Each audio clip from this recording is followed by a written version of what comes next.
Hey y'all! Today's lesson is about zero and negative exponents. Zero and negative exponents. We're still talking about exponent rules and what you do with an exponent when we are operating the bases. So you've seen something like this before. X to the 7th divided by x to the 5th. And so I'm going to quickly show you what that means is you would have 7 x's on top, because it means you're multiplying x 7 times by itself, and then x to the 5th means you would multiply x by itself 5 times. And we know we can cancel and we can simplify them because they divide out to equal 1. And I have 2 left, so that would be x squared. We've already learned that rule, but what happens if it's reversed? What happens if you have x to the 5th and x to the 7th? Well, we'd have 5 x's in the numerator.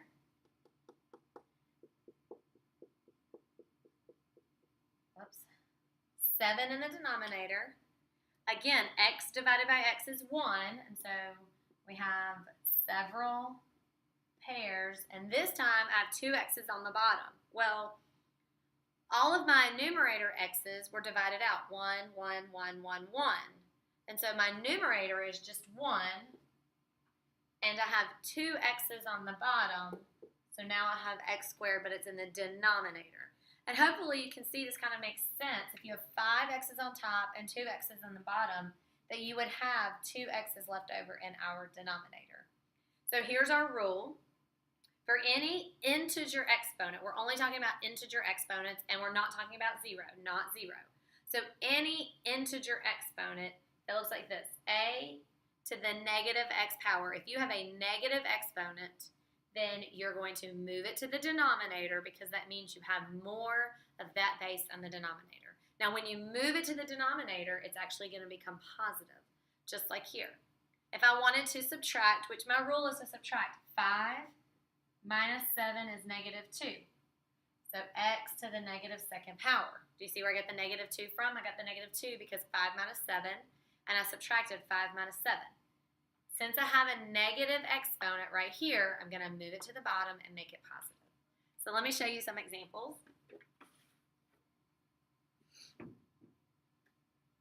All right, example 1.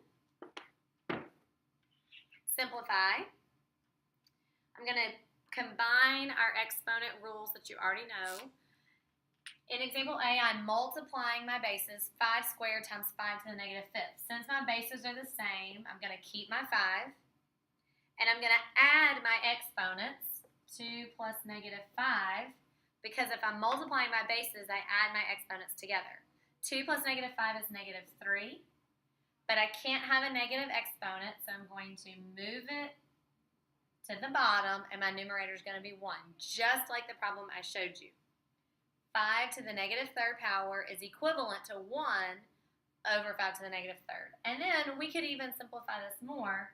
5 to the 3rd power is 125. 5 to the 3rd power is 125. So let me show you B. X to the negative 7th power. You cannot have a negative exponent. So the negative exponent really means that you have more in the denominator. It's being divided by some power of x. Since I have no number here, we can imagine that it has a coefficient of 1. We know that if there's no number, there's no coefficient, you can imagine there's a coefficient of 1. So my 1 stays at the top, and then I get x to the 7th power. If you have a negative exponent, you move it to the denominator. Now, on C, we have 5 times x to the negative 3rd. And here's where you have to figure out, what is the exponent really going to? Is the exponent really paired with x, or is the exponent paired with 5x? Now, there's no parentheses. So in this problem, only the x has the exponent. That's the only thing that's going to go to the denominator. The 5 is going to remain in the numerator, and then x to the 3rd power, positive 3rd power, because when you move it to the denominator, it's going to become positive. And then this last example, I have coefficients and variables. Let's take the coefficients first. If you have coefficients, let me move over. If you have coefficients, you are going to reduce those like a normal fraction. 8 over 20, they're not exponents. They're not technically the base of the exponents. Those are just coefficients. You are going to reduce coefficients just like normal. 8 over 20, you can divide it both by 4. So we're going to get 2 fifths. 2 fifths. Now I have x squared and I have x to the 4th. My rule, since this is a division problem, my rule is subtraction. 2 minus 4. I'm subtracting 2 minus 4. 2 minus 4 is negative 2, so I get x to the negative 2nd power. Well, we can't have a negative exponent, and since I have a negative exponent, that's what this whole lesson is. What are we going to do with the negative exponent? I'm going to move it to the denominator. I already have a fraction, so I have a numerator and denominator. Since I already have a fraction, this is just going to go with the 5. So now I have 2 over 5x squared. This right here is just going to go to the denominator. All right, you're not going to try and draw 2 fractions. It's just move it to the denominator, and if you already have a denominator, then it stays with that one. Whoops. All right. So the next part is, what about something like this? Y to the 3rd over y to the 3rd. Well, this means 3y's on top and 3y's on bottom. We can divide out. Y divided by y is 1, 1, and 1. So 1 times 1 is 1. So my answer is 1. Because any number divided by itself is 1. Now let's use our subtraction rule. 3 minus 3, because these are powers, 3 minus 3 is 0. So that means anything with a 0 power is 1, but not 0. 0 to the 0 power is a totally different discussion. But if you have y to the 0 power, that's 1. If you have 3 to the 0 power, that's 1. So anything to a 0 power is going to be 1 whole. Because that means, if you have a 0 power, that means it's a number divided by itself. And a number divided by itself is 1.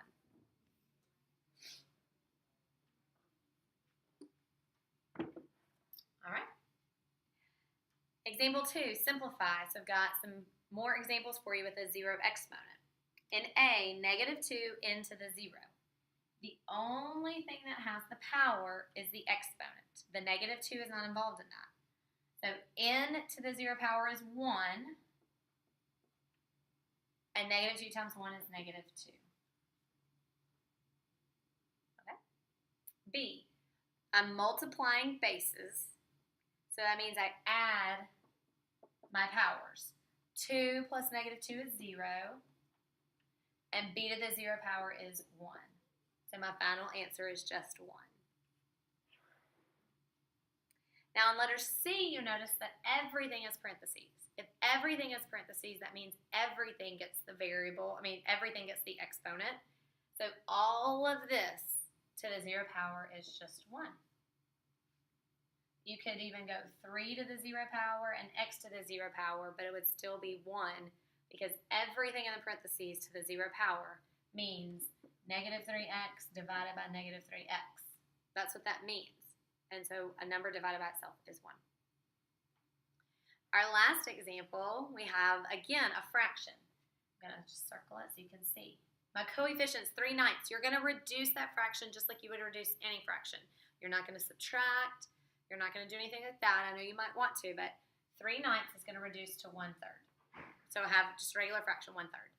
Now my w's. Since this is a division problem, I'm going to subtract negative 3 minus negative 3. I'm subtracting negative 3 minus negative 3. Well, minus a negative is really an addition problem. You're adding. So negative 3 minus negative 3 is 0. And then this looks like example A. W to the 0 power is 1. And then 1/3 times 1 is just 1/3. So anything to the 0 power is 1. I know you're going to want to think anything to the 0 power is 0, but just resist that urge.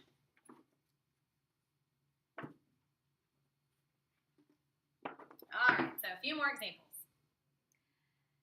A, 24a to the 3rd, 8a to the 4th. So again, I'm going to reduce my coefficients. 24 divided by 8 is 3. 24 divided by 8 is 3. Now, because I have a division problem, I'm going to subtract negative 3 minus negative 4.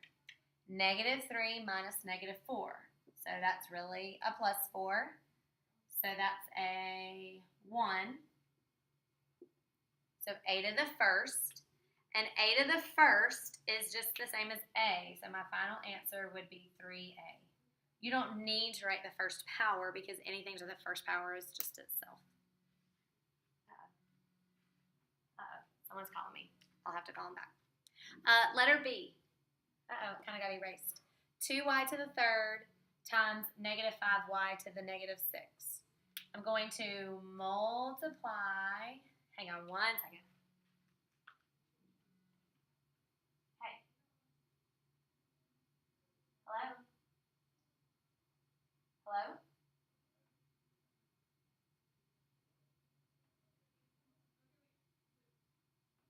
Okay. Sorry. I think it was a mistake. Okay, so I'm going to multiply these numbers. 2 times negative 5 is negative 10. Those are coefficients. They're not exponents, so I'm not going to add them. I have the same base. I have y and I have y, so I can add my exponents. 3 plus negative 6 is negative 3. So I get y to the negative 3. I can't have a negative exponent. I can have a negative coefficient. The negative 10 is totally fine. I can't have a negative exponent. So I have to move this to the bottom. My negative 10 stays in the numerator, and y to the 3 goes to the denominator. So that would be your final answer because you can't have a negative exponent, so you move it to the denominator. All right, and then last one, C. Find the missing, this says exponent. Sorry, guys. Find the missing exponent. So I gave you a problem. X to the negative third power, that was a negative 3 right there. X to the negative third over x to the question mark equals 1 over x to the 13. So let me show you how to solve something like this. If you have a problem like this, let's set up an equation. Since this is in the denominator, since this is on the bottom, then we understand that originally it was a negative exponent. Because if we had a negative, we moved it to the bottom. So if it's on the bottom, then it was a negative exponent. This is a division problem, and so you have to think, what are my rules for exponents if it's a division problem? And if it's a division problem, that means we need to subtract. So negative 3 minus question mark is going to equal a negative 13. So now we have an equation. I'm going to add 3, and I get negative question mark equals 10, negative 10. Negative 13 plus 3 is negative 10. I'm going to divide by negative 1, and question mark equals a positive 10. Now, we can always test it out and see negative 3 minus 10. What does negative 3 minus 10 equal? And that equals negative 13, which is what we wanted, negative 13. So if you have to find the missing exponent, then you can set up an equation. All right, we're going to practice more in class next time.